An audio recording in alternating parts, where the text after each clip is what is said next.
Morning guys, vlog tayo sa weekly. Beforehand, like, share, and subscribe to my channel and hit the bell para updated ka. As usual, sa mga disclaimers, ibang channel lang panoorin nyo. Topic natin ngayon, maganda tong topic natin ngayon. Bakit hindi tumunaw ang manok? Bakit hindi tumutunaw? Kasi alam nyo, yung issue na yan, pangkaraniwan yan, yung mga stags, na-stress ang manok kaya hindi tumunaw. Biglang umulan, kinokondisyon nyo, nasakit na kayo, biglang umulan, nagbago klima, hindi karamihan, hindi tumutunaw. Kasi nga, na-stress. Bigyan ko kayo ng medyo magandang pointers and you can try it. Pagka kinikip nyo na yan, 7 days before the fight, papunta na kayo sa keeping, i-monitor nyo yung timbang. Dapat yung manok, pagka going to the last 3 days during the keep, tinitimbang nyo, nababawasan unti-unti ang timbang nila, bumababa. Let's say, ang fighting weight nila nung pinipili nyo at nung nag-spar kayo,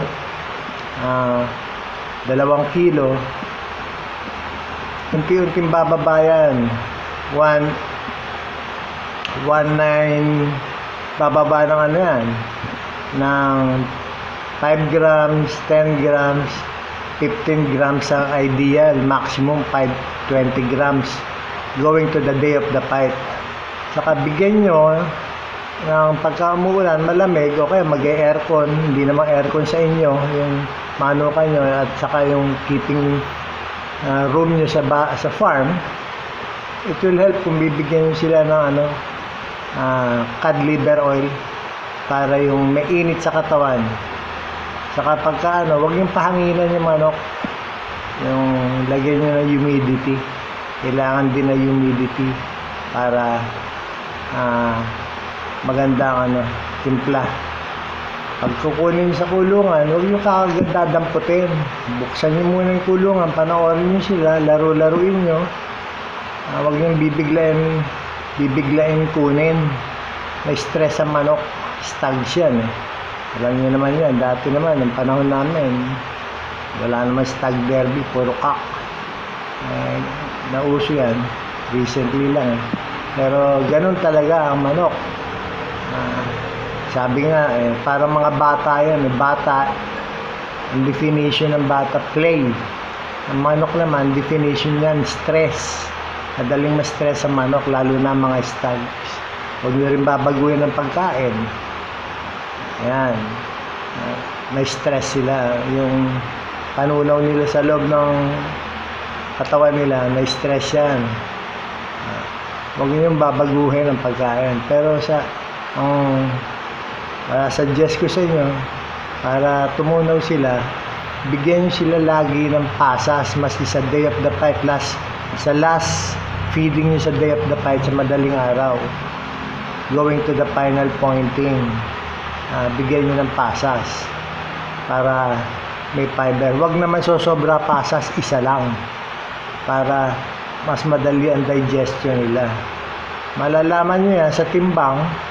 Sabi nga ng mga Amerikano, passing, yung inilalabas niya yung moisture at saka yung excess na pagkain sa katawan nila. Kailangan bababa ang timbang ng manok papunta sa pointing sa day of the fight, at least 15 to 20 grams maximum, ideal yan.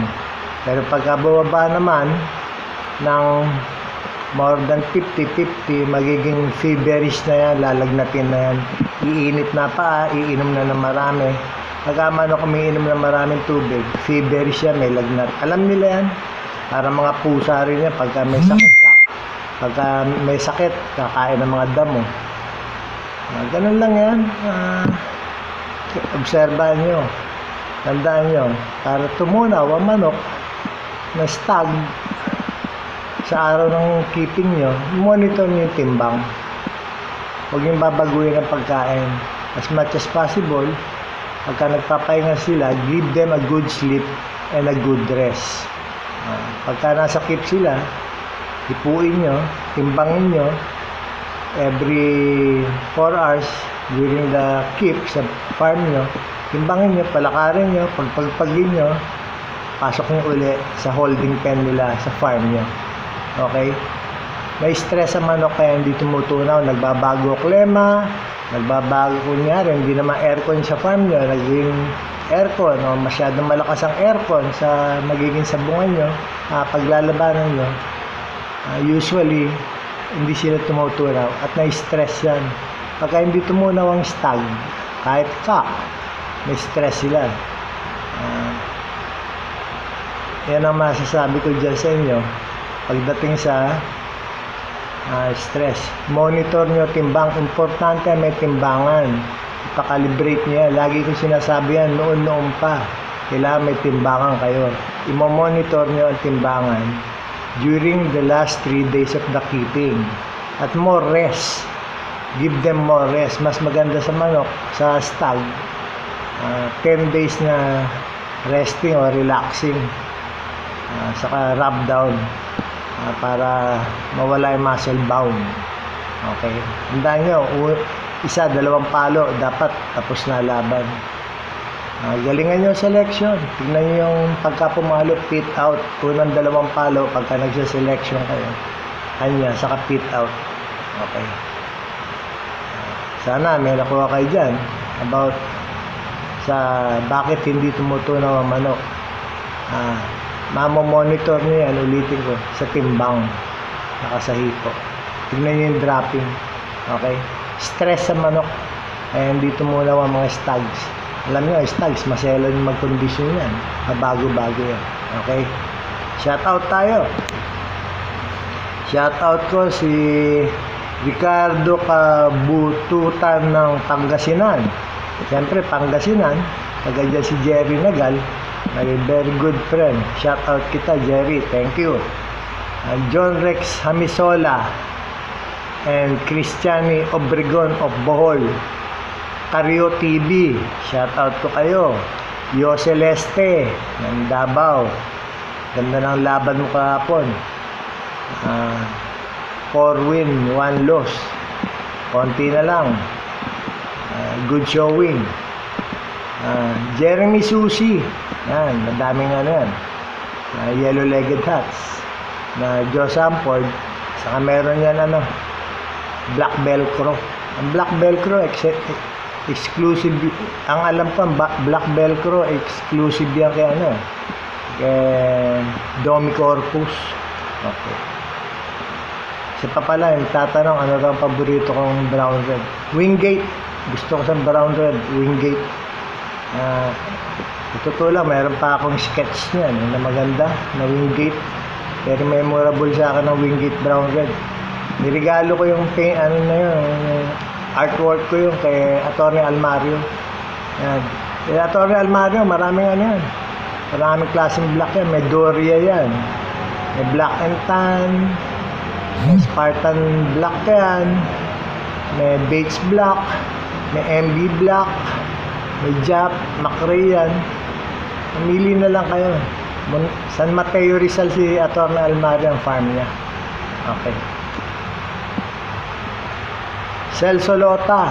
Ayan, mga old friend ko. Mga shoutout kita. Pogi Poblete ng Cavite. Ay, opening nga pala ng New Kawit Arena sa October 18.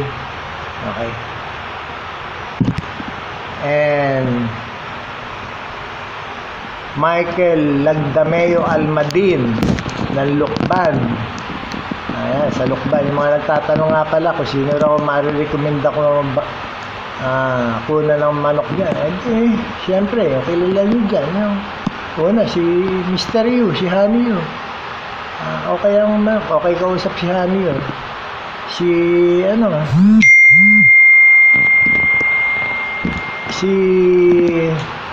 Si Wolf Game Farm, kay Frank Isaac, partner niya, si Dennis Ricaport. Kaklasiko sa St. Joseph yan. Si Dennis Ricaport. Si Touchdown Game Farm sa Mauban. Hanapin niyo si Marvin. Sana nandiyan pa si Marvin. Shoutout kita, Marvin. Kay ano yan? Kay Mr. James Killing. Okay.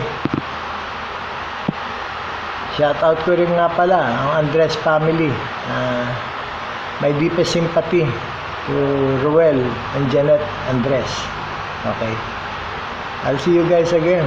Huwag natin kalimutan, mahalin natin ang kultura natin, mahalin natin ang sport na sabong, identity natin yan. Huwag tayo magkalat ng basura, disiplinado tayo.